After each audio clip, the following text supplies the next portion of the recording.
tarde, pessoal do 7º ano. Vamos começar mais uma aula de geometria, tá certo? Espero que vocês estejam todos bem, com muita saúde, que é o mais importante, tá certo? Nós vamos começar a nossa aula de geometria de hoje com a correção da atividade da aula anterior, tá certo? Nós vamos começar na página 188 pela primeira questão, que diz assim: observe a relação entre as grandezas e classifique-as em diretamente proporcionais, inversamente proporcionais e ou em não proporcionais. Letra A: velocidade de um carro e o tempo gasto para percorrer uma distância. É inversamente proporcional, porque quanto maior a velocidade, menor o tempo. Ou seja, uma aumenta e a outra diminui. Letra B: a idade de Jonas e a sua altura. Não proporcional, não tem nenhuma proporção. Letra C: o número de operários e a produção. Diretamente proporcional, porque quanto mais operários, mais aumenta a produção. Menos operário, diminui a produção. Então, quando um aumenta, a outra diminui. Letra D: quilos de trigo e biscoitinhos produzidos. Também é diretamente proporcional. Quanto mais trigo eu tenho, mais biscoitinhos eu produzo. Um aumenta, a outra aumenta. Letra E: número de pedreiros e o tempo de conclusão de uma casa. É inversamente proporcional. Por quê? Quando eu tenho mais pedreiros, leva menos tempo. Quando eu tenho menos pedreiros, leva mais tempo.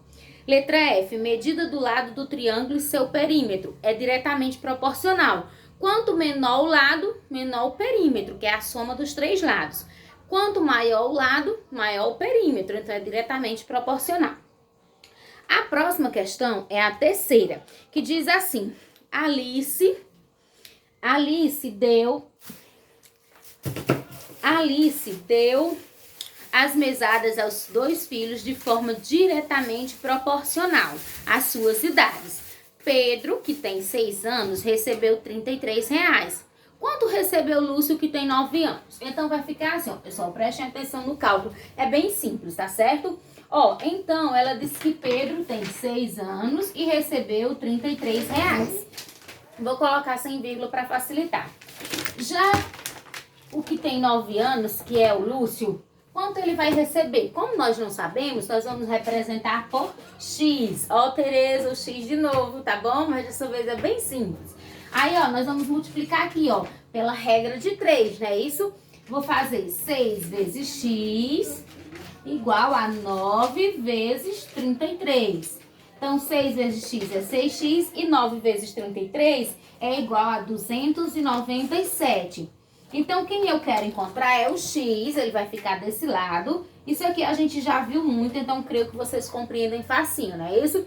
E o 6 que está multiplicando passa sendo dividido. Então, X vai ser igual a 297 dividido para 6, que vai dar 49,5, ou seja, R$49,50. Então, o irmão Lúcio vai receber essa quantia, R$49,50. Tá certo, pessoal? Bem simples, não é isso? Agora, nós vamos para a sexta. Com 6 pedreiros, podemos construir uma parede em 8 dias. Quantos dias gastarão 3 pedreiros para fazer a mesma parede? Ó, pessoal, presta atenção aqui. Eles, com 6 pedreiros, deixa eu colocar aqui sexta questão. Com 6 pedreiros, vai levar, eu vou botar o P para vocês saberem que é pedreiros. Vai levar 8 dias. Aí ele quer saber quantos dias vai levar com 3 pedreiros. Prestem atenção que isso é inversamente proporcional, que a gente já viu até no exemplo. Porque quando vai construir uma obra, quanto mais pedreiros, menos tempo. Menos pedreiro, mais tempo. Ou seja, é inversamente proporcional. Isso significa que se eu diminuir o número de pedreiros pela metade, ou seja, dividir por 2, o número de dias vai dobrar, ou seja, eu vou multiplicar por 2. Então, se eu fizer 8 vezes 2, vai dar 16. Então, a quantidade de dias vai ser 16 dias, tá certo? Agora, nós vamos para, então, 16 dias na sexta. Oitava: considere que aos 10 anos de idade, uma pessoa pesa cerca de 40 quilos. Aos 15, pesa cerca de 45 quilos. A relação de proporcionalidade entre as duas grandezas justifique? Não, pois não existe nenhuma propriedade proporcional, porque isso não é comum para todas as pessoas. Ou seja, uma pessoa com 10 anos pode pesar 40, outra já pode pesar 30. Então, não é uma coisa proporcional, certo? Então, a resposta seria não, vírgula, pois não existe nenhuma propriedade proporcional, tá certo? Agora, nós vamos para a nona. Eu vou apagar aqui logo, porque a nona tem cálculo e eu vou precisar do quadro apagado para poder fazer o cálculo para vocês, tá certo? Então, vamos lá. Fiquem atentos na pergunta. Nona, um carro com velocidade de 60 km por hora percorre 240 km em 4 horas. Qual o tempo gasto se com a mesma velocidade, ou seja, com os mesmos 60 km por hora, fosse necessário percorrer 1.800 km, ou seja, uma distância de 1.800 km? Para fazer essa, nós vamos retomar o que a gente já viu de velocidade média.